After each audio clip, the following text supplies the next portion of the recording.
Distinguished President and CEO of the WEF, Mr. Borge Brende, ladies and gentlemen, Bismillahirrahmanirrahim. Assalamualaikum warahmatullahi wabarakatuh.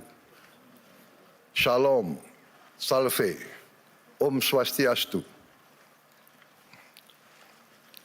Ladies and gentlemen, we gather here in Davos at a time of great uncertainty, a time when wars continue to break out, a time when trust between nations, between institutions, between peoples is fragile.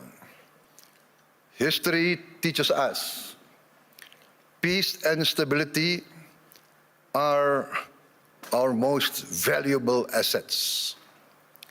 Peace and stability are the ultimate prerequisites for growth and prosperity. There will be no prosperity without peace. Excellencies, distinguished delegates, the IMF recently described Indonesia as, I quote, a global bright spot with strong economic growth amid a challenging external environment. While the world had faced tightening financial conditions, trade tensions, and political uncertainty, Indonesia continues to grow. Indonesia's economy grew by more than 5% every year over the last decade. And I'm confident that this year, our growth will be higher. Our inflation remains at around 2%. Our government deficit is now kept below 3% of our GDP. International institutions did not praise us because of unfounded optimism. They did so because of evidence. They recognize that Indonesia's economy is resilient. Our policies have been and will always be well calibrated. Peace and stability in Indonesia over the years did not happen by chance. Peace and stability in my country did not happen by luck. It happened because we, Indonesia, have and will always continue to choose unity over fragmentation, friendship and collaboration over confrontation, and always friendship over enmity. Our credibility, hard-earned over many years, has been protected. Credibility once lost is very expensive to regain.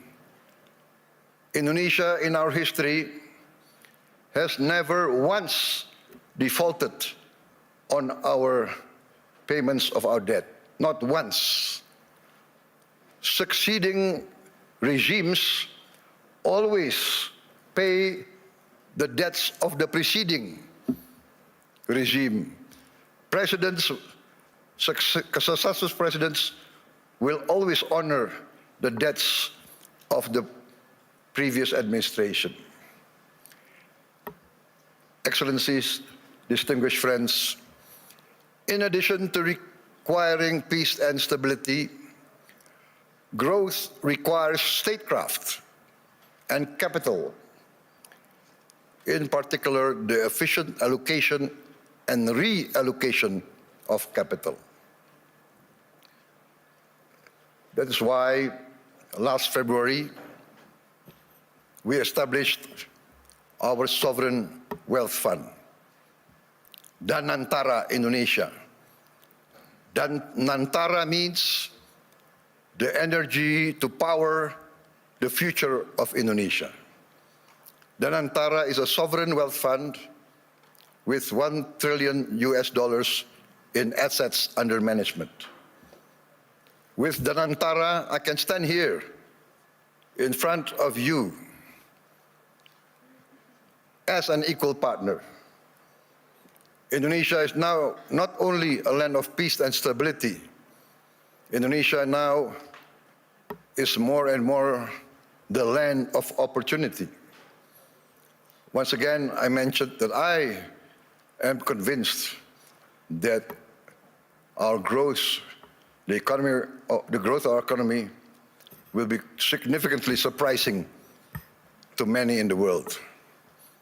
With Danantara, Indonesia is now able to be your partners.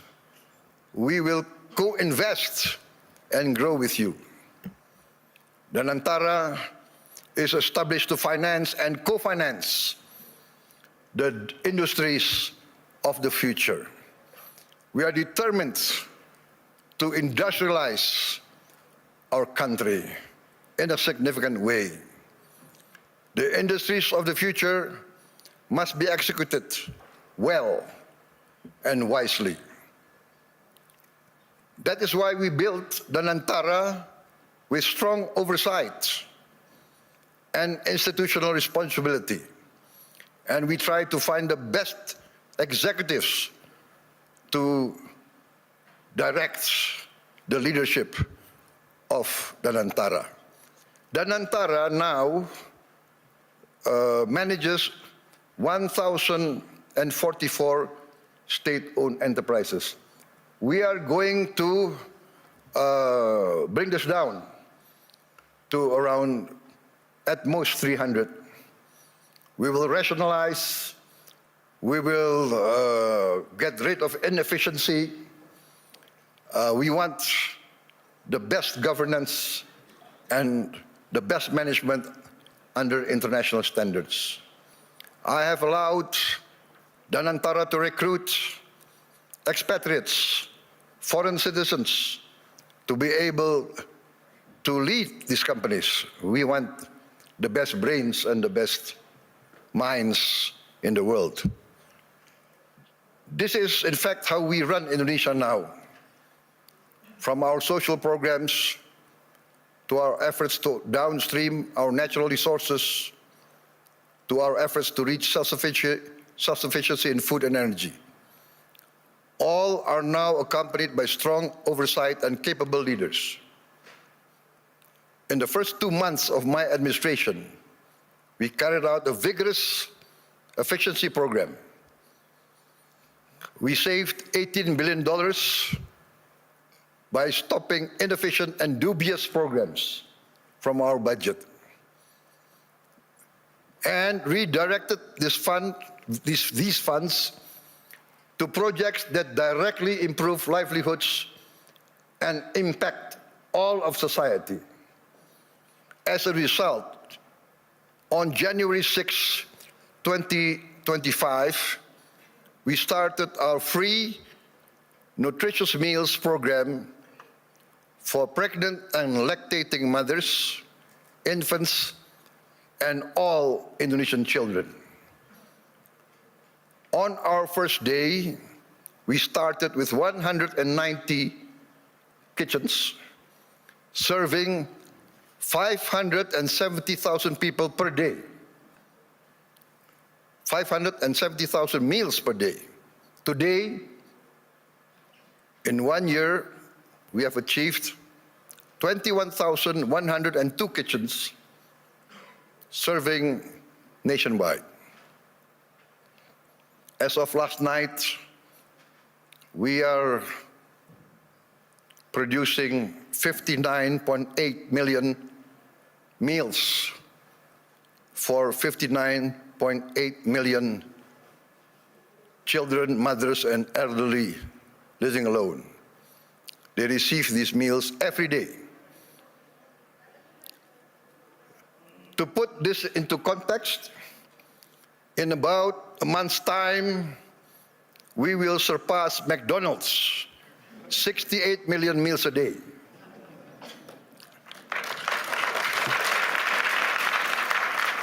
We started in January of last year. This year, we aim to serve 82.9 million meals a day. All children of Indonesia, from the womb of their mother up until they reach 18 years of age, benefit from this program. For pregnant and lactating mothers, we deliver the meal daily to their home. This is also delivered to their homes for the elderly living alone. To put this in the context I mentioned, I think McDonald's started their first kitchen in 1940. To reach 68 million, it took them 55 decades more. We will reach 82.9, I hope, by the end of December 2026. But my people said, no, sir, we will reach 82.9 before December. So hopefully we will achieve this. In addition to strengthening our children, our free meals strengthens our economy. More than 61,000 micro, small, and medium enterprises and cooperatives are now a part of this supply chain. We are creating more than 600,000 jobs just at the kitchens. At its peak, we are optimistic it will reach 1.5 million direct jobs with vendors, with suppliers. There will be another more than 1 million livelihoods embraced and improved. This is why I'm convinced that our growth will reach impressive numbers. Our social policies must expand productivity and produce growth. Today, 70 million Indonesians receive free medical checkup, and they will receive free medical checkup once a year for the rest of their lives. And this will increase to all the children and the adults of Indonesia. We are providing free medical checkup to all citizens of Indonesia. This is not a populist program. This is a rational program to save money. By detecting illness, disease at an early stage, we will save much more in the long term in treatment. This actually is a productivity improvement program. My experts say that in the long run, we will save many, many billions of US dollars.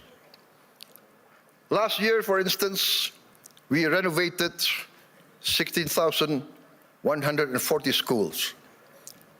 We equipped 288,000 schools, each with one 75-inch interactive flat panels as part of our digitalization of our education program.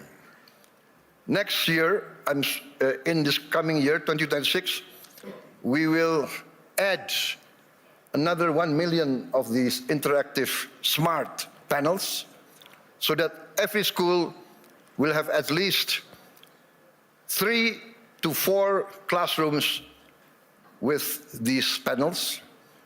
And we hope within 3 years, all the schools of Indonesia will have at least 6 classrooms with digital interactive panels. That means that I, for instance, in Jakarta, I can drop in on any school of Indonesia and I can see the quality of teaching of the teachers. I can see the reaction of the children. And in the first weeks, we see the enthusiasm of the children, the enthusiasm of the teachers, of the villagers. Many of them cry when they see the panels coming in. We get messages, Mr. President, in the entire history of this village, we have never felt that the central government knows about us.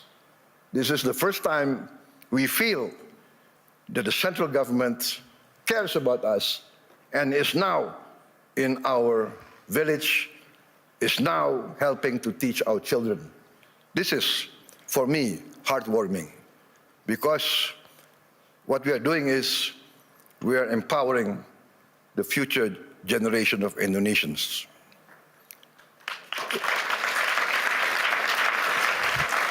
Why does this matter to global investors gathering here at the World Economic Forum?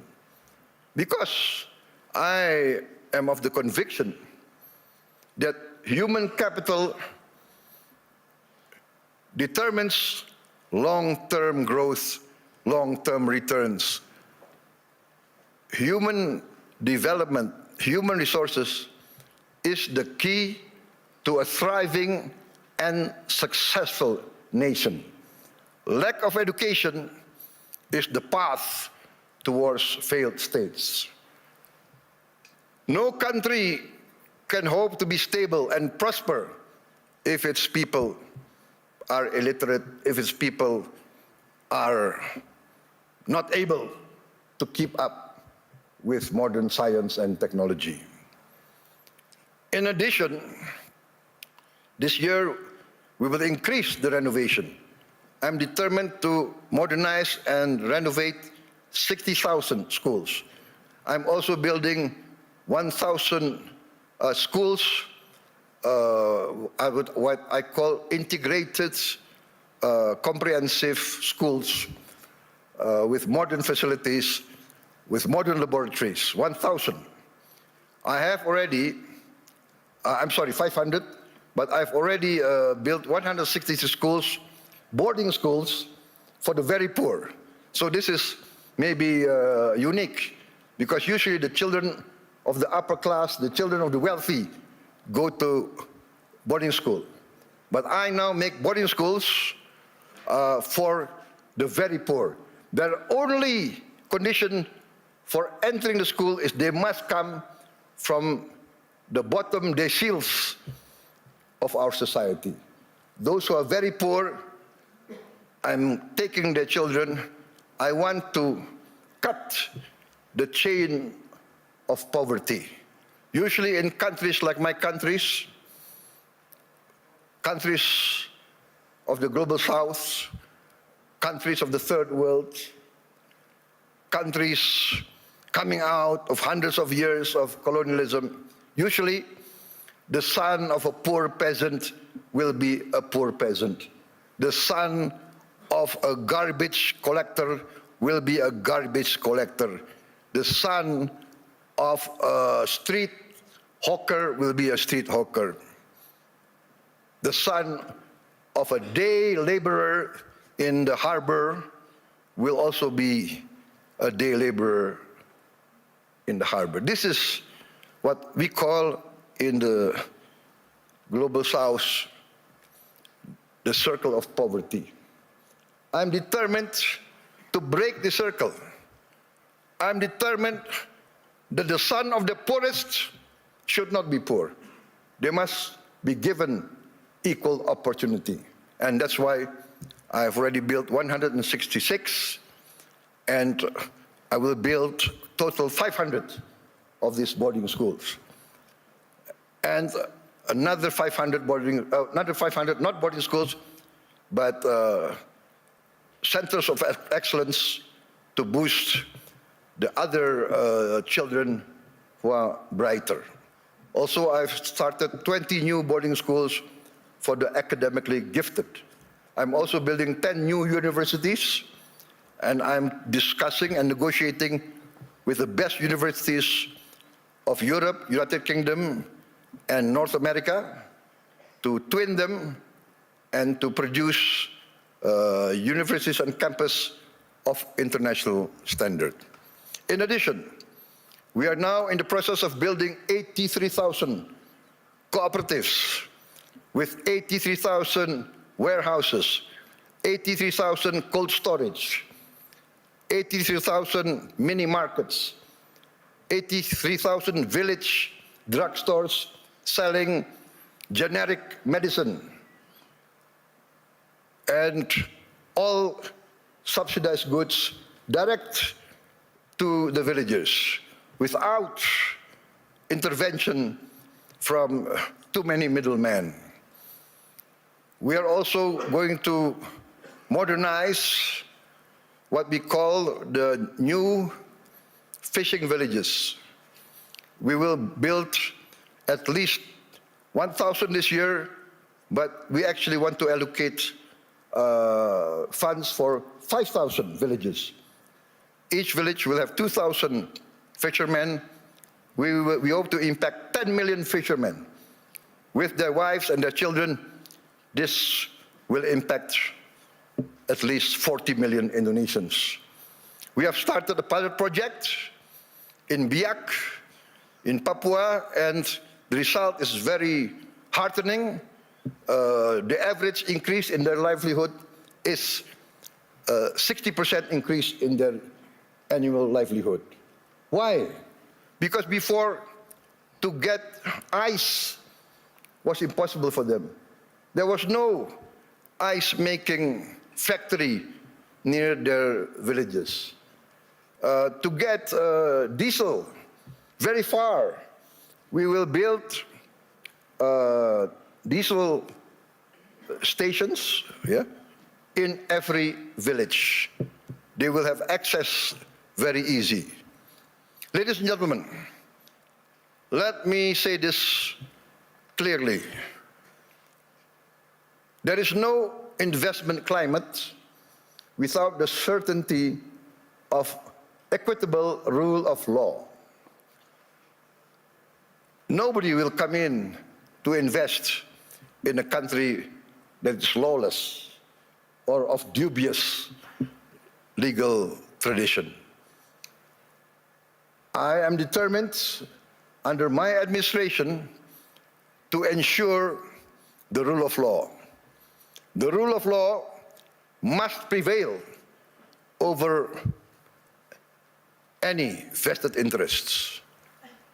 In 2025, Indonesia, as I promised, we will confront, and we have confronted corruption directly, firmly, and openly. As any person dealing with an illness, with a disease, we must have the courage to acknowledge the illness and disease that we suffer. We are determined directly to fight against this corruption. It's challenging. Not many people believe we can do it, but we have no choice. I have no choice. I have been inaugurated, I've been sworn in to uphold the Constitution and the rule of law. In my first weeks in government, we uncovered massive abuse in fuel and crude oil governance. In all sectors of the economy, we found illegality, illegal practices. In my first year of administration, we have already confiscated 4 million hectares of illegal plantations and illegal mines. It is amazing. I call this not free enterprise. I call this not the free market. I called it openly greedonomics, the economics of greed, the economics of rapacious practices. Maybe in many of your countries, there was a period like this, a period of the robber barons. I have confiscated 4 million hectares, but 2 days ago, I led a cabinet meeting by Zoom from London, and we decided to confiscate or to revoke the licenses of 28 corporations which had licenses over 1.01 million hectares. I revoked because we found them violating laws. They were building plantations on protected forests. This is a flagrant undermining of the rule of law. Perhaps these rapacious so-called entrepreneurs feel that they need not recognize the sovereignty of the Indonesian government. Or perhaps they feel they can buy all Indonesian government officials. I have reports that some of these people in their meetings say, oh, it's okay, there is no government official that cannot be bought. Well, I challenge them to try to buy officials from my administration. They will come to find themselves a big surprise. Combined with the 4 million hectares of illegal plantations already confiscated, we have, in fact, enacted the boldest, the most daring forest law enforcement effort in the history of Indonesia. We have closed, up to now, 1,000 illegal mines. But my staff, my people report to me, sir, there is at least another 1,000 or more. There could be as many as 666 corporations that violate the law. So I say, what can we do? We can only have the courage to enforce the law. There can be no compromise. There can be no turning back. My people demand this, and we are determined to serve our people in honesty. We are determined, I am determined to uphold my oath, defend the Constitution of my country, enforce the law of the land. You might not have heard our story because we are people who do not like to be flamboyant. We are low-key. We tend to be below the radar. But we are very determined in our effort to keep up with the rest of the world.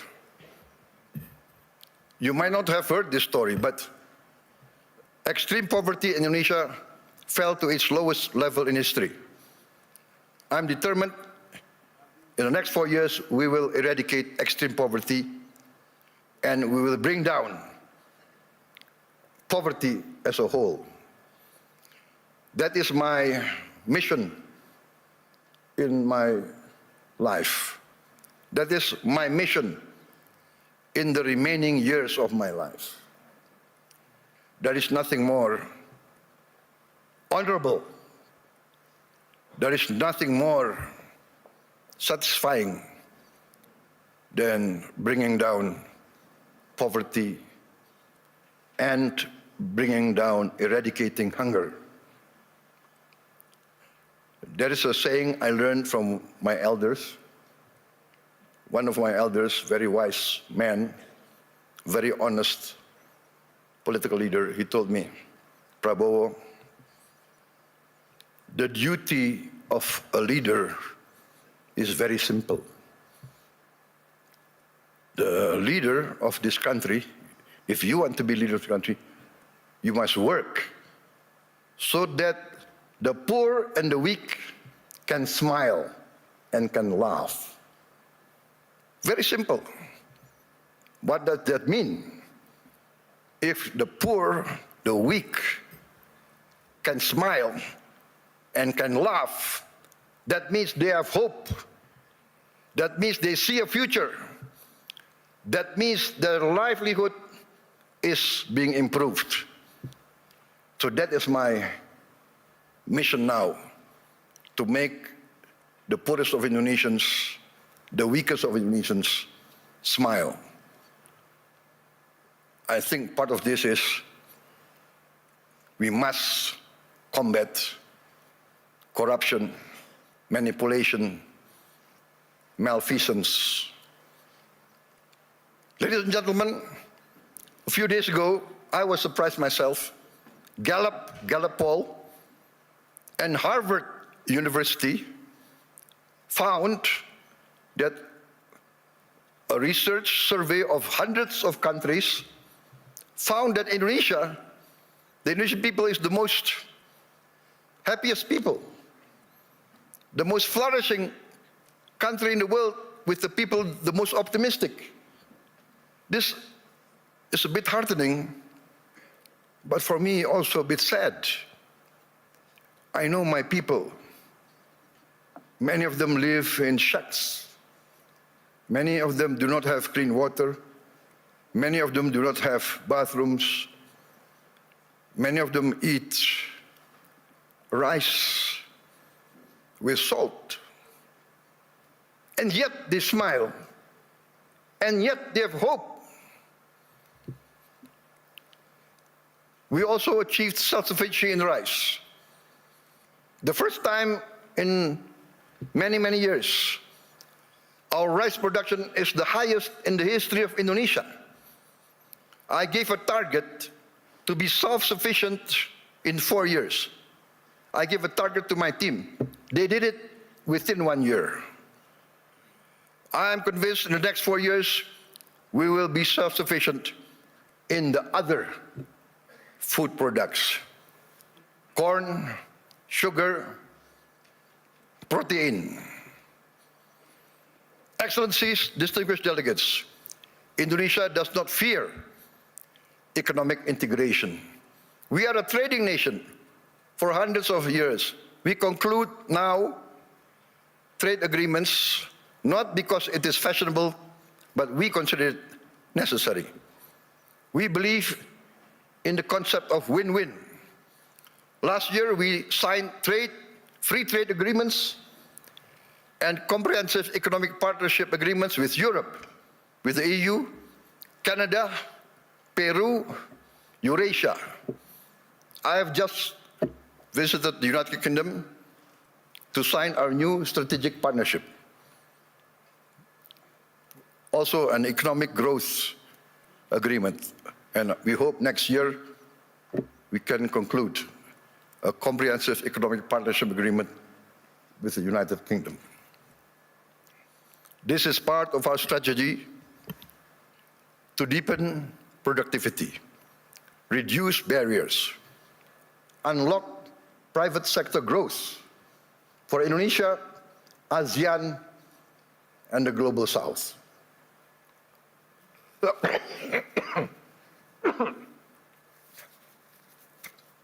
Excuse me.